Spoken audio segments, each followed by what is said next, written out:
Astaghfirullah. Alhamdulillah wassalatu wassalamu ala Rasulillah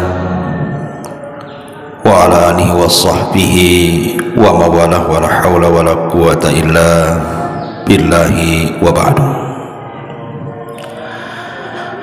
Alhamdulillah, segala puja dan puji hanya milik Allah tabaraka wa ta'ala.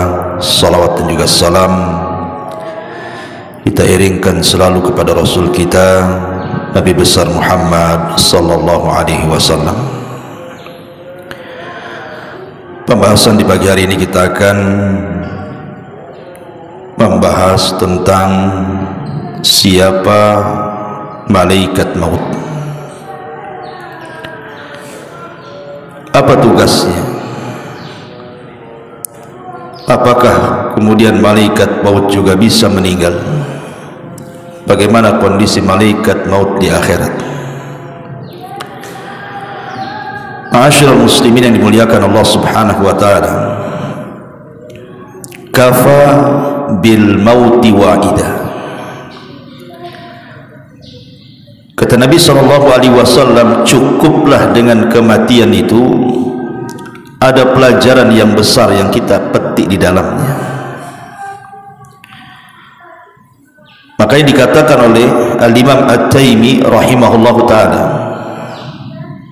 syai'ani qata'a ladzatad dunya. Dua perkara yang bisa memutuskan kelezatan dunia: dzikrul mauti wa dzikrul wuquf baina yadayillahi azza wa jalla. Pertama, mengingat kematian, dan yang kedua, mengingat bahwa kita akan dihadapkan di hadapan Allah Subhanahu wa taala. Dan berkata juga para ulama salaf yang lainnya, man aktsara dzikral mauti akramahu Allahu bi thalathin. Siapa yang banyak mengingat dengan kematian, maka Allah akan muliakan dengan tiga perkara. Bita'jili taubati, pertama dia akan menyegerakan bertobat. Wa qanaati fil qalbi, dia akan senantiasa redha dalam hatinya. Wa nasyati fil ibadati, dan dia akan rajin melakukan ibadah. Tetapi sebaliknya, wa man nasiyal mauta aqabahu Allahu bi thalathin. Tapi kalau dia melupakan adanya kematian, maka dia akan diazab dengan tiga perkara: bitaswifit taubati, dengan menunda-nunda taubat; wa tarkir ridha bil qalil, dia tidak senang dengan pemberian Allah yang sedikit; wa takasulin fil ibadati, dan dipastikan dia malas beribadah. Ma'asyiral muslimin yang dimuliakan Allah azza wa jalla, kullu nafsin dha'iqatul maut, setiap jiwa pasti mati.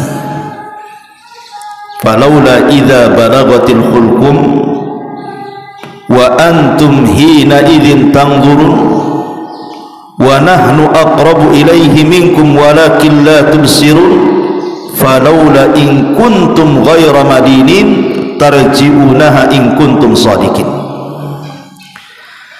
Maka kalau begitu, mengapa tidak mencegah ketika nyawa telah sampai di kerongkongan, dan kamu ketika itu mampu melihat, dan kami lebih dekat kepadanya daripada dirimu sendiri, tapi kamu tidak bisa melihatnya.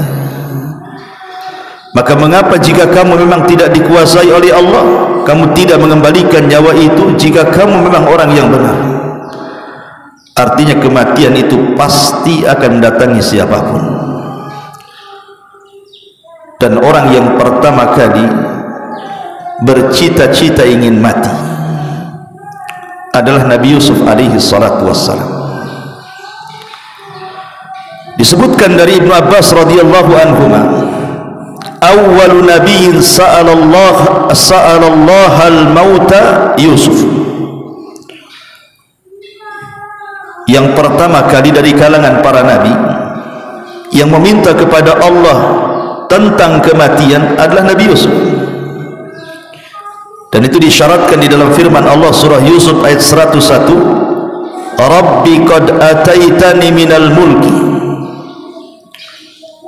wa 'allamtani min ta'wilil ahadits fatiras samawati wal ard anta waliyuna fid dunya wal akhirah tawaffani musliman wa alhiqni bis salihin.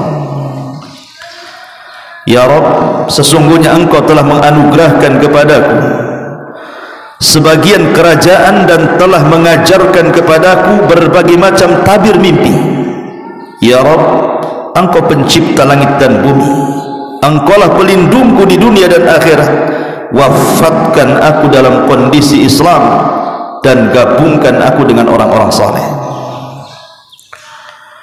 Tentu Nabi Yusuf ketika berangan-angan ingin sebuah kematian itu bukan karena dia kemudian seperti layaknya orang-orang yang terkena sakit kemudian tidak mau lagi tinggal di dunia. Tidak, justru Yusuf ini sebaliknya, kondisi dia di atas popularitas yang luar biasa. Makanya dijelaskan oleh para ulama bahwa Nabi Yusuf alaihi salatu wassalam dia ingin bersyukur kepada Allah subhanahu wa ta'ala dengan adanya dunia yang ada di hadapannya, sehingga ketika itu dia meminta kepada Allah subhanahu wa ta'ala jangan sampai dunia ini memfitnah dirinya. Makanya dia minta kepada Allah untuk diwafatkan dalam kondisi muslim dan juga digabungkan dengan orang-orang saleh. Ma'asyiral muslimin yang dimuliakan Allah azza wa jalla, setiap kita pasti mati, dan di sana ada malaikat yang disebut dengan malakul maut.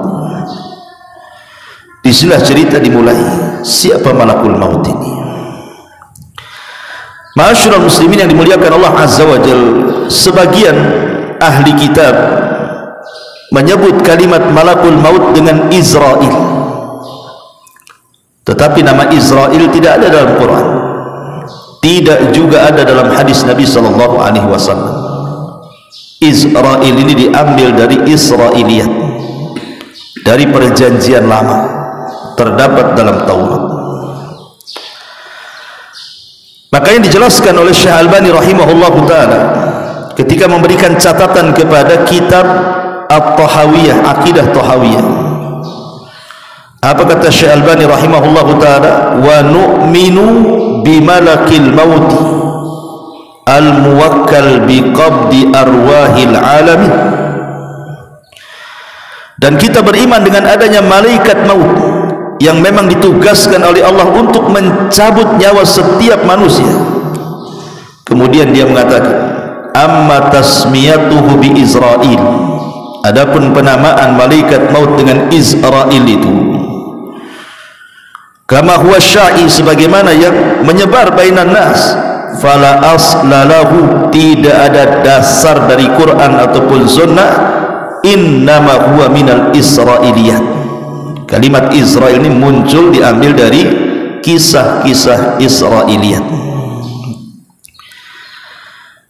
Dan ini juga penukilan daripada Ibnu Katsir dalam kitabnya Al-Bidayah wa Nihayah, di mana Ibnu Katsir mengatakan, wa amma malakul mauti falaysa bimusarrahin bismihi fil Qur'ani wala fil ahaditsis sihah, wa qad jaa tasmiyatuhu fi ba'dil athar bi Israil. Kata Ibnu Katsir dalam kitabnya Bidayah wa Nihayah, adapun malaikat maut, maka tidak ada penjelasan yang jelas dalam Al-Quran, tidak pula dalam hadis Nabi SAW yang sahih tentang penamaan Israel itu.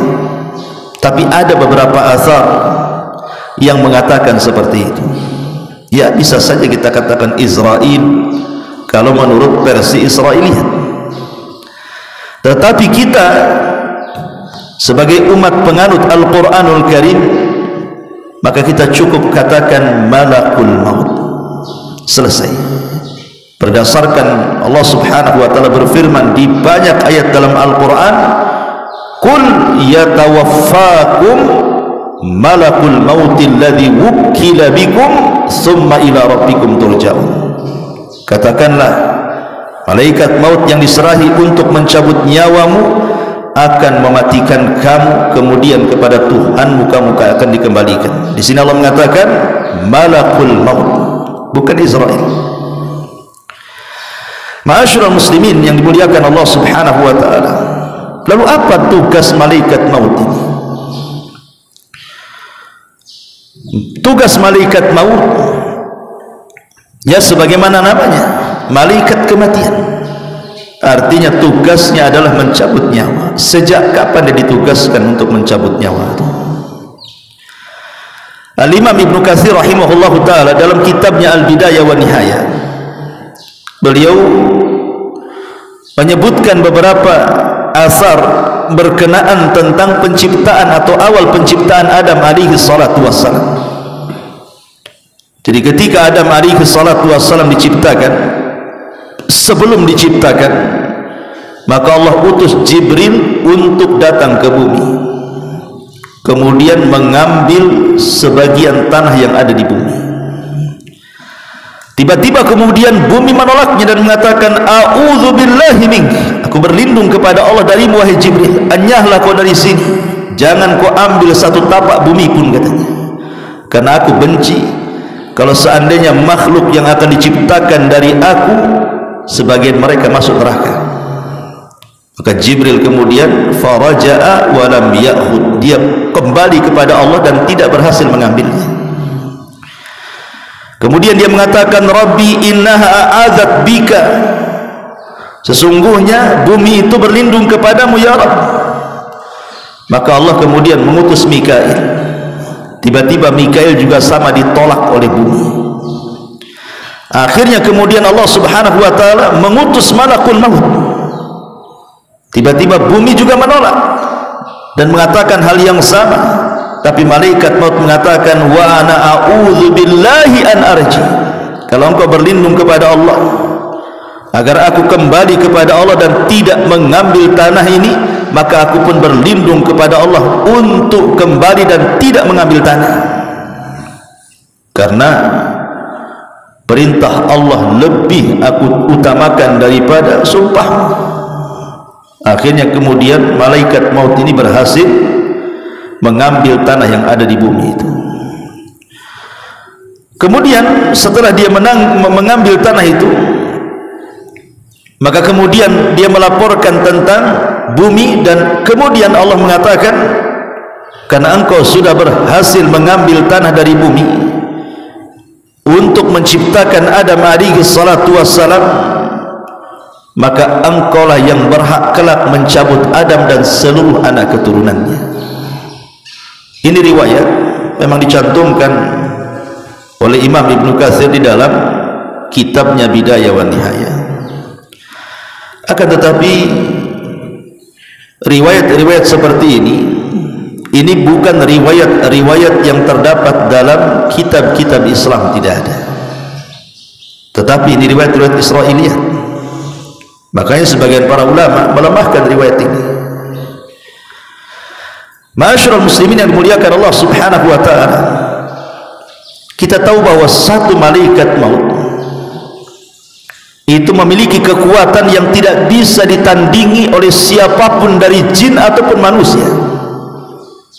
Tidak ada yang bisa melawan malaikat maut. Satu malaikat maut, apalagi malaikat maut itu bukan satu malaikat tetapi awan, rombongan. Tetapi begitulah Allah Subhanahu wa taala menciptakan malaikat ini memiliki kekuatan melebihi jin. Lihat Al-Imam Ibnu Utsaimin rahimahullahu taala ketika menceritakan tentang kisah Nabi Sulaiman. Ketika Allah mengatakan, ya ayyuhal mala'u ayyukum ya'tini bi arsyiha qabla an ya'tuni muslimin. Kata Sulaiman di hadapan jin dan juga manusia, siapa yang bisa memindahkan arsy Ratu Balqis dari Yaman kemari, katanya. Qala ifritun minal jin, tiba-tiba ifrit dari jin mengatakan, ana atika bihi qabla an taquma min maqamik, aku bisa mendatangkan istana itu sebelum kau berdiri dari singgasanamu. Kemudian dia mengatakan, wa inni alaihi laqawiyyun amin, saya kuat, bisa dipercaya untuk itu, katanya. Tetapi tiba-tiba berdirilah seorang manusia dan mengatakan, qala alladhi indahu ilmun minal kitab ana atika bihi qabla an yartad ilaika tarfuka. Tiba-tiba ada seorang manusia yang mengatakan, namanya Asif ibn Barkhiyah, ada yang mengatakan wallahu a'lam, orang saleh, mengatakan, ya Sulaiman, aku bisa lebih daripada itu. Sebelum matamu berkedip, kupastikan istana itu sudah sampai di hadapanmu. Lihat dari sini, siapa yang kuat, manusia atau jin? Manusia lebih kuat. Jin, dia mendatangkan istana sebelum Sulaiman berdiri, tapi manusia bisa mendatangkan istana sebelum Sulaiman berkedip, menunjukkan manusia sebenarnya lebih kuat dibandingkan jin. Ketika manusia lebih kuat dibandingkan jin, tapi manusia kalah dengan malakul maut.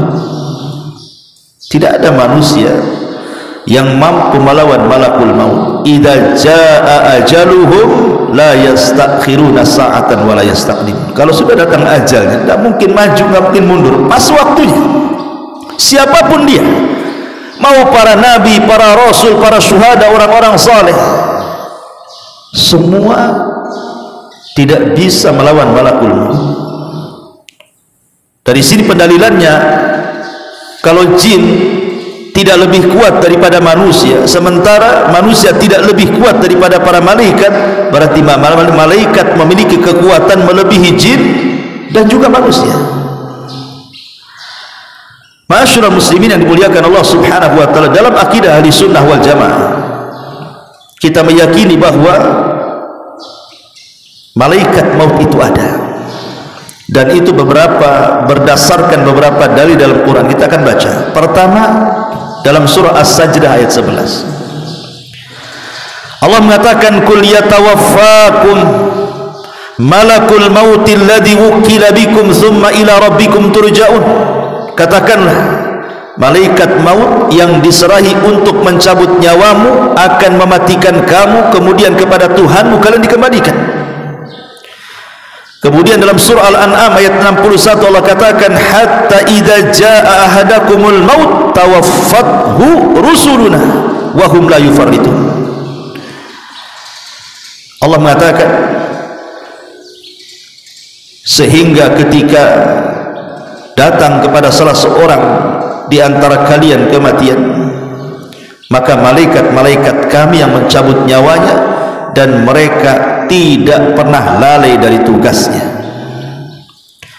Dan Allah juga katakan dalam surah Al-An'am ayat 93, walau tara idz zalimuna fi ghamaratil maut wal malaikatu basitu aydihim akhriju anfusakum. Alangkah dahsyatnya sekiranya kamu melihat di waktu orang-orang zalim berada dalam tekanan sakaratul maut, sedang para malaikat memukul dengan tangannya sambil berkata, keluarlah nyawamu. Kemudian juga Allah mengatakan dalam surah Al-Anfal ayat 50, walau tara id yatawaffal ladzina kafaru al malaikatu yadribuna wujuhahum wa adbarahum wa dzuqu adzabal hariq. Dan sekiranya kamu melihat ketika para malaikat maut mencabut nyawa orang-orang kafir sambil memukul wajah dan punggung mereka, seraya berkata, rasakanlah olehmu siksa neraka yang membakar. Kemudian Allah juga katakan dalam surah An-Nahl ayat 28 sampai 32, alladzina tawaffahumul malaikatu zalimi anfusihim, sampai kepada alladzina tawaffahumul malaikatu tayyibina yaquluna salamun alaikum udkhulul jannah bima kuntum ta'malun. Orang-orang yang dicabut nyawanya oleh para malaikat dalam keadaan berbuat zalim kepada diri mereka, mereka menyerahkan diri sambil berkata, kami tidak pernah mengerjakan satu kejahatan pun, sampai malaikat mengatakan, pernah, sesungguhnya Allah mengetahui apa yang telah kalian kerjakan. Kemudian Allah ulang juga dalam surah An-Nisa 97-nya, innal ladzina tawaffahumul malaikatu zalimi anfusihim qalu fima kuntum qalu kunna mustad'afina fil ardh. Sesungguhnya orang-orang yang dicabut nyawanya oleh malaikat maut dalam keadaan menzalimi diri mereka, mereka para malaikat bertanya, bagaimana kamu ini? Qalu, mereka mengatakan, alam takun ardullahi wasiyah, bukankah bumi Allah itu luas? Kemudian dalam surah Muhammad ayat 27 Allah mengatakan, fa kaifa idza tawaffathumul malaikatu yadribuna wujuhahum wa adbarahum. Maka bagaimana nasib mereka apabila malaikat maut mencabut nyawa mereka, memukul wajah dan punggung mereka, dan begitu seterusnya. Quran sudah tegas menjelaskan bahwa tugas malaikat maut adalah mencabut nyawa, dan mereka adalah malakul maut, bukan Israel. Ma'asyiral muslimin yang dimuliakan Allah Subhanahu wa taala. Adapun kisah tentang pencabutan nyawa dijelaskan dalam hadis yang panjang sekali dari Bara bin Azib radhiyallahu anhu.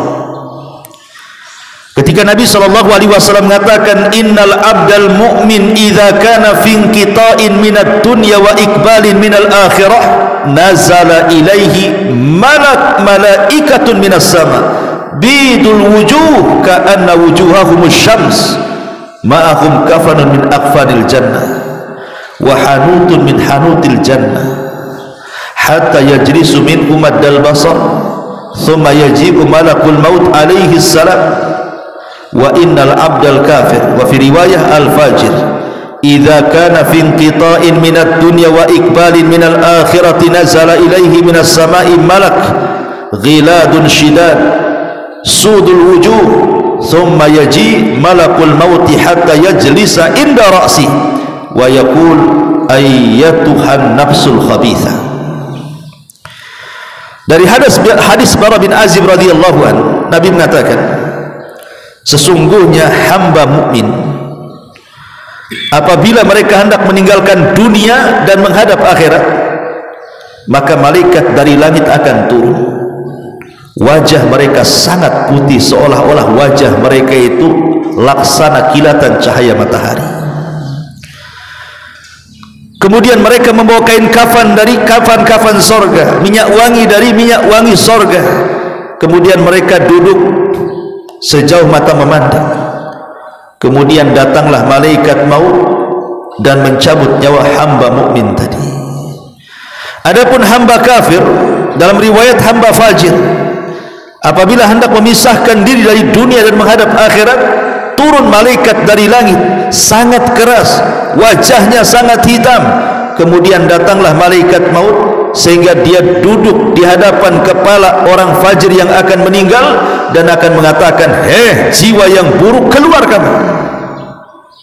Di sini kita tahu bahwa setiap manusia mukmin ataupun kafir akan didatangi oleh malaikat maut. Tetapi malaikat maut tidak bertugas sendirian. Ada malaikat maut itu memang satu malaikat satu tugas, seperti Jibril, Mikail, Israfil, itu memang satu malaikat satu tugas. Tetapi malaikat maut itu bukan satu malaikat, tapi dia rombongan. Makanya kalau seandainya ada orang yang bertanya, bukankah malaikat maut itu tugasnya mencabut nyawa? Kesannya hanya satu malaikat, tapi Allah Subhanahu wa taala katakan dalam surah As-Sajdah tadi, tawaffathu rusuluna, rasul-rasul kami yang mewafatkannya. Dengan kalimat jamak rusuluna, rasul-rasul kami yang mewafatkannya, menunjukkan malaikat maut itu tidak sendiri, tetapi rombongan. Apalagi dalam satu hari itu kematian orang bukan satu tempat, bukan satu jiwa dalam satu kematian itu.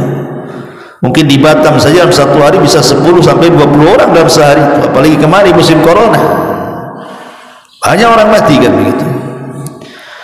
Maka sebagian para ulama menjawab bahwa seperti yang dikatakan oleh Ibnu Abbas radhiyallahu anhu. Apa kata Ibnu Abbas ketika menjelaskan surah Al-An'am ayat 61, tawaffathu rusuluna wa hum la yufarritun, rasul-rasul kami yang mewafatkannya dan mereka tidak lalai dari tugas. Qala, dia mengatakan, inna limalakil mauti a'wanan minal malaikah, Sesungguhnya malaikat maut itu memiliki teman-teman dari kalangan malaikat yang lainnya. Artinya dia tidak bertugas sendirian. Dari sini kata Syekh Utsaimin rahimahullahu taala yang mengatakan, inna malakal mauti lahu a'wan yu'inunahu ala ikhrajir ruh minal jasadi hatta yusiluna ilal hulqum. Jadi malaikat-malaikat yang bersama malaikat maut itu, dia bertugas untuk mengeluarkan ruh, mendorong ruh dari badan kita sampai diletakkan di hulqum di sini. Kalau ruh sudah sampai di hulqum, di tenggorokan, itulah tugas malaikat maut yang mengambilnya. Makanya dia mengatakan sesungguhnya malaikat maut memiliki awan, pembantu-pembantu yang menolong untuk mengeluarkan ruh dari jasad manusia, di mana tugas mereka adalah mendorong ruh itu sampai kepada hulqum. Fa idza awsaluha ilal hulqum qabadhaha malakul maut. Ketika mereka sudah berhasil membawa ruh itu sampai di tenggorokan, disitulah tugas malaikat maut mencabut nyawa lewat mulut setiap hamba, karena ruh itu keluar dari mulut. Lah ketika ruh itu keluar dari mulut, maka pandangan akan mengikutinya. Kata Rasul, idza qubidatir ruh tabi'ahul basar. Kalau ruh keluar, mata kita mengikuti. Maka setiap orang meninggal itu kebanyakan melotot, maka disunahkan untuk ditutup matanya supaya tidak menakutkan. Ma'asyiral muslimin yang dimuliakan Allah subhanahu wa ta'ala, tentu ketika malaikat maut mencabut ruh orang yang beriman akan berbeda dengan mencabut ruh orang kafir. Orang kafir apabila dicabut berdasarkan ayat tadi, surah Al-An'am ayat 93, wa tara walau tara idz zalimuna fi ghamaratil maut wal malaikatu basitu aydihim akhriju anfusakum al yawma tujzauna adzabal hun bima kuntum taqulun 'ala Allah ghairal haqqi wa kuntum an ayatihi tastakbirun. Alangkah dahsyatnya, kata Allah, sekiranya kamu melihat di waktu orang-orang zalim berada dalam tekanan sakaratul maut itu, sedang para malaikat memukul-mukul dengan tangannya wajah dan punggung-punggung mereka seraya mengatakan, keluarlah nyawamu wahai fulan. Di hari ini kamu dibalas dengan siksa yang sangat menghinakan, karena kamu selalu mengatakan terhadap Allah perkataan yang tidak benar, dan karena kamu selalu menyombongkan diri terhadap ayat-ayatnya. Dalam riwayat Bara bin Azib yang panjang sekali, bahwa ruh orang kafir itu ketika dicabut, maka diibaratkan safud. Safud itu semacam pisau yang bengkok seperti cerulit. Kemudian safud ini dimasukkan ke dalam bulu-bulu kambing wol. Antum tahulah kambing wol itu, kambing Australia itu kan bulunya itu 1 jengkal lebih itu, kadang-kadang berkeriwal-keriwal kan, bergumbal-gumbal kalau nggak dicukur itu. Kalau dimasukkan tuh pisau itu ke dalam gimbalan bulu-bulu wol kambing itu, tiba-tiba disiram, tentu bulu-bulu itu akan melengket di pisau yang dalam bentuk cerulit itu. Kemudian pisau itu dicabut dengan cara paksa. Apa yang terjadi? Akan merontokkan bulu-bulu kambing itu. Kata Rasul, begitulah nyawa ruhnya orang kafir ketika dicabut malaikat maut, akan merontokkan semua persendian dan tulang-tulang, sehingga dia akan berteriak kesakitan yang tidak ada yang tahu rasa sakitnya kecuali Allah subhanahu wa ta'ala. Tapi ruhnya seorang mukmin maka akan dipanggil dengan panggilan yang baik, sebagaimana hadis Abi Hurairah radhiyallahu anhu, maka malaikat maut akan mengatakan, ukhruji ayyatuhan nafsut tayyibah kanat fil jasadit tayyibah ukhruji hamidatan wabshiri birauhin wa raihan wa rabbun ghaira ghadban.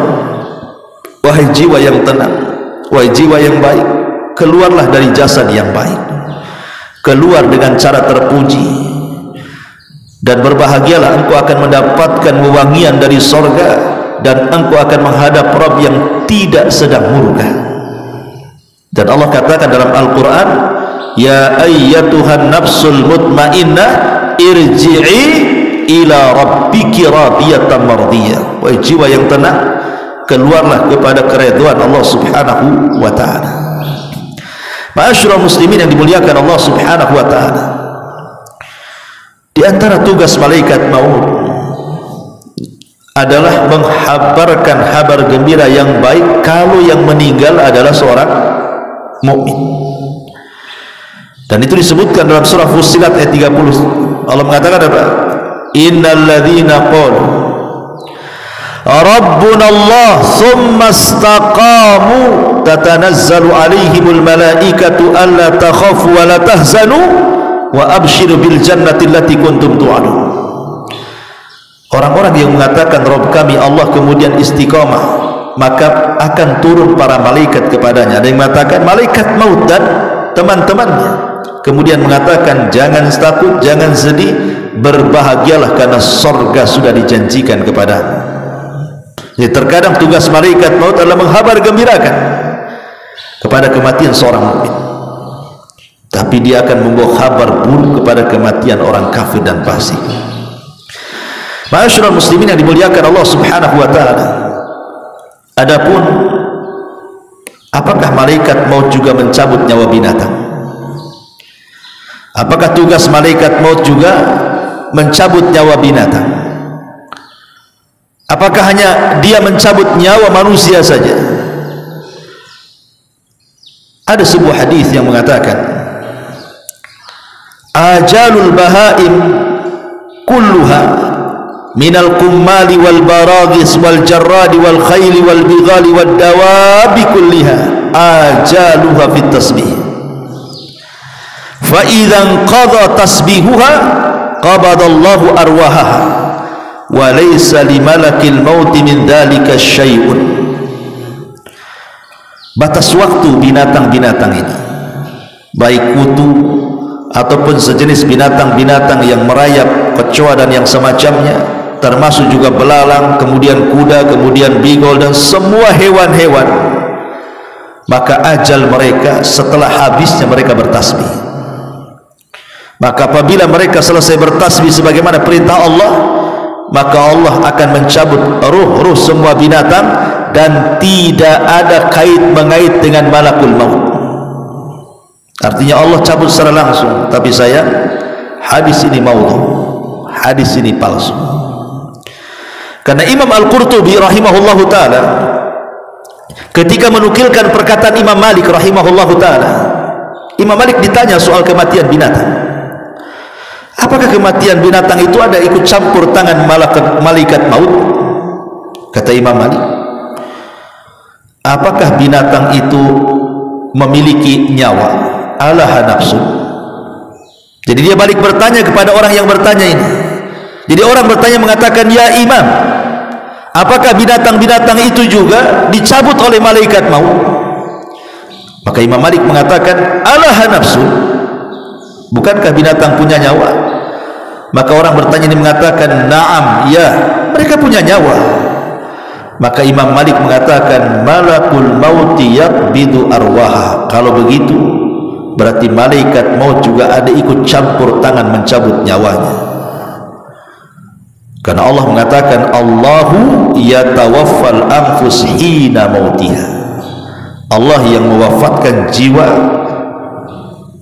ketika saatnya dia meninggal, dan Allah perintahkan malaikat maut untuk mencabutnya.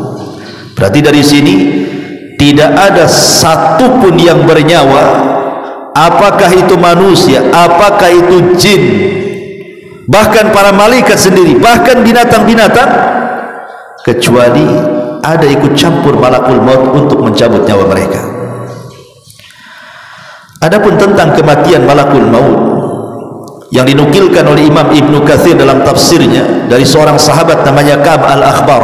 Ka'ab al-Akhbar ini dulunya seorang Nasrani, masuk Islam di zaman Umar dan menjadi ulama Islam, sehingga dia banyak membawakan kisah-kisah Israiliyat.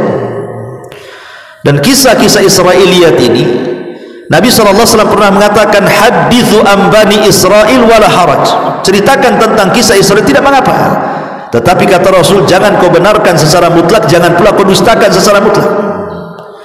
Ya, kisah Israiliyat ini diceritakan sebagai pelezat saja, karena sandaran kita adalah Al-Quran dan Sunnah. Disebutkan dalam riwayat yang panjang sekali dari Abu Hurairah radhiyallahu anhu, jadi saat kiamat datang, ji'a malakul mauti ilal jabbar, didatangkan malaikat maut menghadap Allah subhanahu wa ta'ala. Jadi ketika seluruh manusia sudah mati, semua jin sudah mati, semua binatang sudah mati, sebagian besar malaikat mati, maka malaikat maut dipanggil oleh Allah azza wa jalla dan dikatakan kepada malaikat maut, man baki, siapa yang tersisa? Ada lagi yang masih hidup, siapa yang tersisa? Maka dia mengatakan, al hayyul ladzi la tamut, jiwa yang tidak akan pernah mati, engkau ya Rabb. Di sana masih ada Jibril, masih ada Mikail. Maka Allah subhanahu wa ta'ala mengatakan, pergi cabut kedua malaikat itu nyawanya. Akhirnya malaikat maut mencabut nyawa Jibril, kemudian mencabut nyawa Mikail. Kemudian malaikat maut datang kepada Allah subhanahu wa ta'ala dan mengatakan, ya Rabb, aku sudah mencabut nyawa keduanya. Bahkan dalam riwayat Jibril itu sampai menangis ketika dicabut oleh malaikat maut. Jibril menangis dan mengatakan, ya Rabb, hawin alaina sakaratil maut, ya Rabb, ringankan bagiku sakaratul maut, katanya. Tapi tetap dicabut nyawanya. Ketika sudah tidak ada malaikat maut, tidak ada para malaikat, sudah mati semua, dicabut nyawanya oleh malaikat maut, tinggal malaikat maut saja yang masih hidup. Dia menghadap kepada Allah subhanahu wa ta'ala dan melaporkan bahwa semua sudah dicabut nyawanya. Kemudian Allah mengatakan, man baki, siapa yang tersisa? Maka dia mengatakan, tidak ada ya Rabb, tidak ada, illa abdukal fakir, kecuali hambamu yang fakir ini. Maka Allah mengatakan, mut, mati kamu. Maka malaikat maut pun mati. Ketika sudah tidak ada lagi makhluk yang hidup, tidak binatang, tidak malaikat, tidak manusia, tidak jin, maka Allah subhanahu wa ta'ala akan berteriak di alam semesta dan mengatakan, limanil mulkul yaum, milik siapa kekuasaan ini? Itulah kalimat dalam surah Al-Fatihah, maliki yaumiddin. Kita sering membaca kalimat ini 17 kali dalam salat kita, maliki yaumiddin, raja pada hari kebangkitan. Maksudnya disyaratkan kepada perkataan Allah subhanahu wa ta'ala di sini, limanil mulkul yaum, kekuasaan ini milik siapa? Milik siapa kekuasaan ini? Jin sudah tidak ada, malaikat sudah tidak ada, manusia sudah tidak ada, binatang sudah tidak ada. Allah katakan, limanil mulkul yaum, tidak ada yang jawab karena tidak ada makhluk. Maka Allah jawab sendiri, lillahil wahidil qahhar, kata Allah, kekuasaan ini milik zat yang satu yang maha perkasa, akulah yang perkasa itu, kata Allah. Ma'asyiral muslimin yang muliakan Allah azza wa jalla, hadis ini dikeluarkan oleh Imam Abi Dunya dalam kitab Al-Ahwal, kemudian Ibnu Abi Hatim dalam tafsirnya, kemudian Abu Ya'la, dan banyak sekali. Makanya kemudian Imam Ibnu Katsir menukilkan riwayat ini dalam tafsirnya, walaupun sekali lagi ini lebih kepada kisah Israiliyat, ini lebih kepada kisah Israiliyat, dan sebagian orang mengatakan ini tidak sahih. Sehingga kita harus yakini bahwa semua manusia itu mati. Bagaimana caranya? Wallahu a'lam. Kullu man 'alaiha fan wa yabqa wajhu rabbika dzil jalali wal ikram. Semua mati. Ya.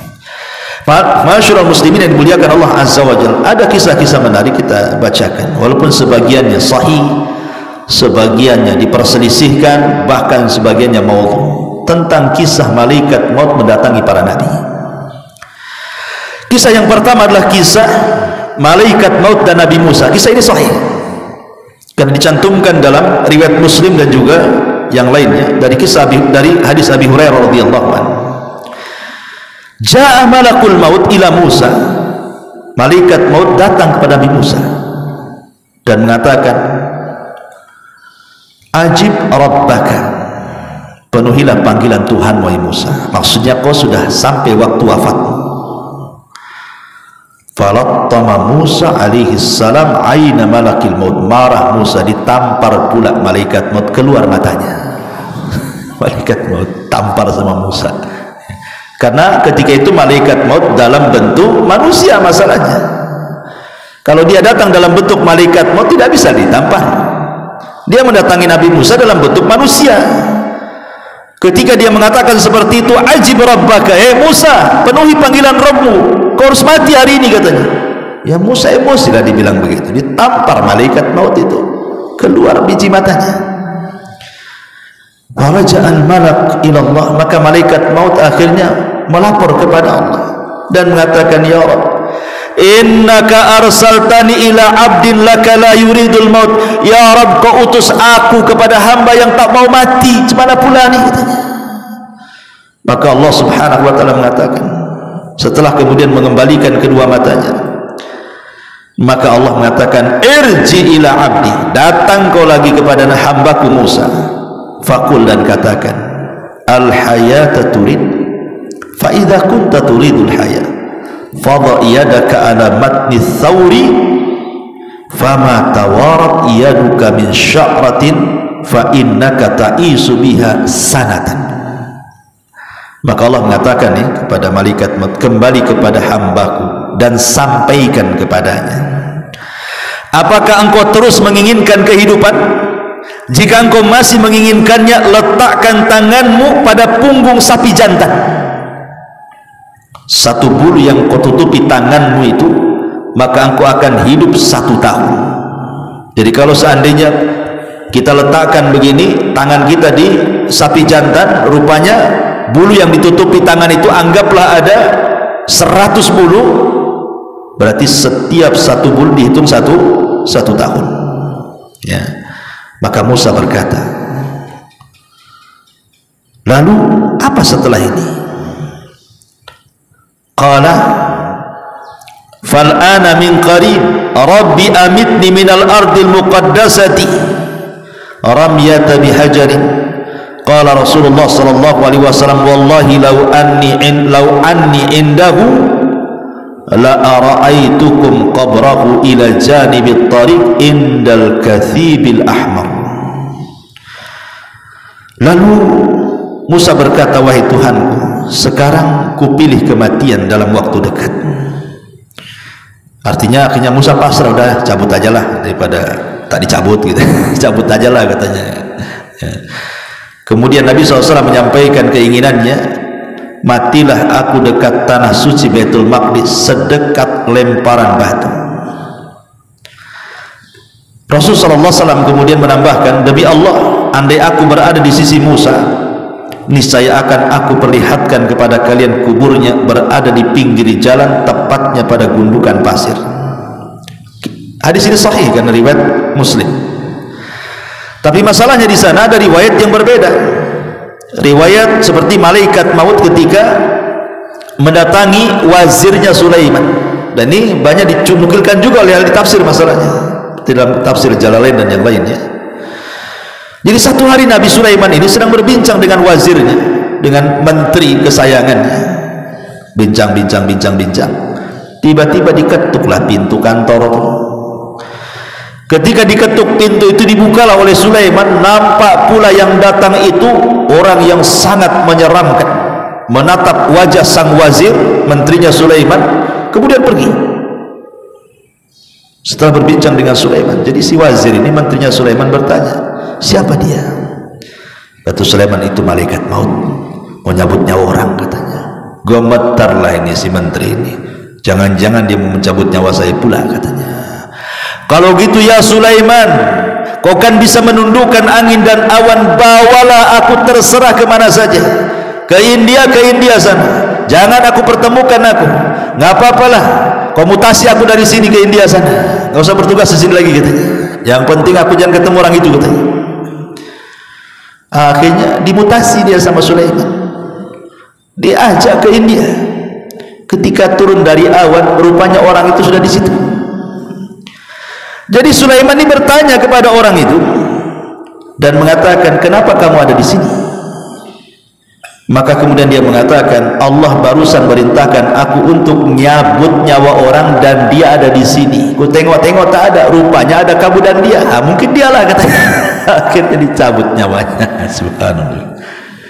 Itulah ketika Allah mengatakan, idza jaa ajaluhu la yastakhiruna sa'atan wa la yastaqdimun. Kalau datang ajalnya tidak mungkin maju, tidak mungkin mundur kan itu. Tapi kisah ini disebutkan juga oleh Ibnu Abi Syaibah dalam kitab Musannaf, dan Ats-Tsa'labi dalam tafsirnya, Imam Ahmad dalam Zuhud, Ibnu Battah dalam Ibanah, Al-Asbahin dalam Azamah, Ibn Wahab dalam Tarikh Ad-Dimashqi, Abu Nu'aim dalam Hilyah, dan begitu seterusnya. Tetapi sekali lagi sebagian para ulama mengatakan sanadnya ini mauquf. Maksudnya mauquf tidak sampai kepada Nabi, tetapi ini ucapan seorang sahabat. Ada juga yang mengatakan sampai kepada tabi'in, artinya maktu, bukan mauquf ya, maktu itu terputus sanadnya karena ucapan tabi'in, bukan ucapan Nabi. Kalau ucapan sahabat namanya mauquf, kalau sampai kepada Rasul namanya marfu. Begitu istilah mustalahul hadis itu ya. Dan maktu sampai kepada tabi'in ini berarti riwayatnya lemah karena terputus sampai tabi'in ya. Masyarul muslimin yang dimuliakan, termasuk juga kisah malaikat maut dan Nabi Ibrahim. Al-Khuldi meriwayatkan, mengeluarkan dalam kitabnya Al-Fawaid waz-Zuhdi war-Raqaiq wal-Marathi, menceritakan tentang kisah kedatangan malaikat maut hendak mencabut nyawa Ibrahim.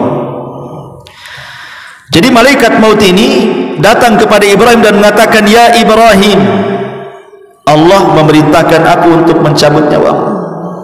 Maka Ibrahim mengatakan kepada malaikat itu, bagaimana mungkin, bagaimana pendapatmu, khalilan yaqrahu, bagaimana pendapatmu, ra'aita khalilan yaqbidu ruha khalilihi, bagaimana pendapatmu wahai malaikat maut? Ini khalil itu maksudnya Allah subhanahu wa ta'ala, sang kekasih mau mencabut kekasihnya. Macam mana pula katanya, saya kan kekasih Allah, masa sang kekasih mencabut nyawa kekasihnya katanya.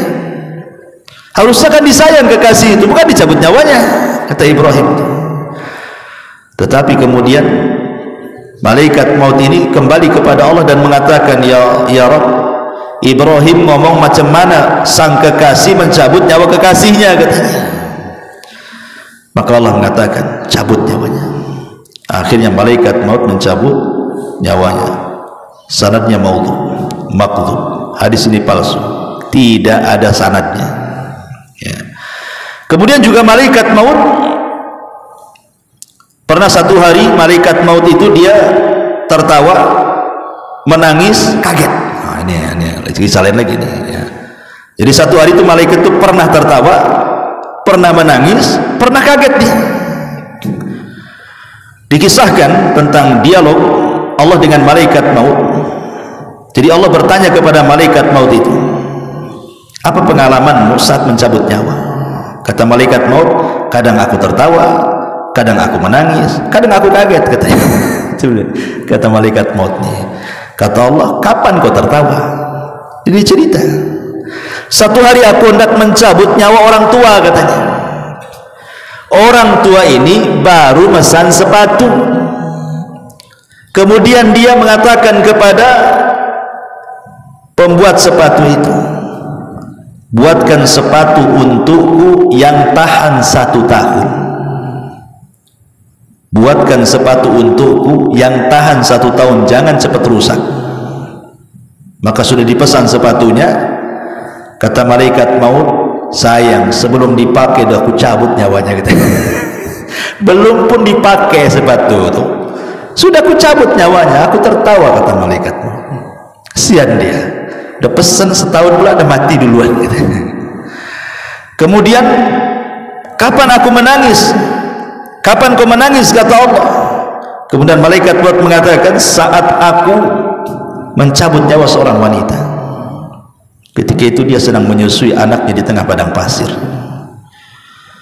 Ketika itu aku memandang bayinya. Kalau seandainya aku cabut nyawa wanita ini, siapa yang merawat bayinya? Dia sendirian di padang pasir. Aku pun menangis kasihan, tapi tetap ku cabut karena perintah Allah. Adapun aku kaget ketika aku mencabut seorang alim, mencabut seorang ulama. Dia bilang, tiba-tiba ketika aku hendak mencabutnya, aku kaget karena di dahinya ada cahaya. Tetapi tetap saja aku pun mencabut dia dan cahayanya. Tapi hadis ini dipermasalahkan juga oleh para ulama, karena hadis ini dilemahkan, tidak ada sanadnya sampai kepada Nabi sallallahu alaihi wasallam. Tetapi yang mungkin yang banyak dikisahkan adalah kisah tentang malaikat maut dan Nabi Yakub. Nah, itu dijelaskan, pernah saya juga jelaskan dalam khutbah Jumat, ketika Nabi Yakub didatangi malaikat maut, kemudian dikatakan, kata Yakub, kenapa kau tidak mengantarkan tanda-tanda sebelum kau cabut nyawaku? Entah 2 atau 3 tanda jadilah, katanya. Kata malaikat maut, kan sudah kukirim tanda-tandanya. Kata Yakub, apa tanda-tandanya? Bayadu ra'sika ba'da sawadi, inhina'u dhahrika ba'da istiqamati, wa dha'fu badanika ba'da quwwatihi, hadihi rusul ila Bani Adam qabla al-mauti. Putih rambutmu yang dulunya hitam, bungkuk badanmu yang dulunya tegak, lemah badanmu yang dulunya kuat, itulah tanda kau dekat dengan mati, katanya. Dan tanda ini akan berlaku kepada seluruh anak Adam. Masyarakat muslimin yang dimuliakan Allah Azza wa Jalla, sekilas tentang beberapa kisah seputar malaikat maut. Tapi yang jelas bahwa kematian adalah makhluk Allah, malaikat maut adalah makhluk Allah, kematiannya itu sendiri adalah makhluk Allah. Dan nanti pada hari kiamat, ketika penduduk sorga masuk ke dalam sorga, penduduk neraka masuk ke dalam neraka, dan sudah tidak ada lagi syafaat, tidak ada lagi rahmat, semua sudah menduduki tempatnya masing-masing. Ji'abil mauti, maka Allah akan datangkan kematian ala suratil kabshan amlah, dalam bentuk kambing yang ada hitam putihnya. Kemudian Allah gorok tuh kambing itu, simbol bahwa tidak ada kematian lagi. Maka Allah subhanahu wa ta'ala akan menyuruh kepada penduduk surga, ya ahlal jannah khuludun la mautalakum, hei ahli surga, kekal kau kalian, kau dapat nikmat yang kekal di situ. Wa ya ahlan nar khuludun la mautalakum, kalian juga penduduk neraka kekal di dalamnya, rasakan azab. Ketika kematian sudah tidak ada lagi, berarti yang ada hanya kekekalan. Itulah Allah katakan, innal ladzina amanu wa amilus salihat ulaika ashabul jannah hum fiha khalidun. Orang-orang yang beriman dan beramal saleh, mereka akan masuk surga dan mereka akan kekal di dalamnya selama-lamanya. Tapi lihat, Allah katakan kepada penduduk neraka, innal ladzina kafaru wa kadzdzabu bi ayatina ulaika ashabun nar hum fiha khalidun. Orang-orang yang kafir dan mendustakan ayat-ayat kami, maka mereka akan masuk ke dalam neraka dan mereka kekal di dalamnya selama-lamanya. Subhanallah bihamdika asyhadu an la ilaha illa anta astaghfiruka wa atubu ilaik. Allahu ta'ala alam. Assalamualaikum warahmatullahi wabarakatuh.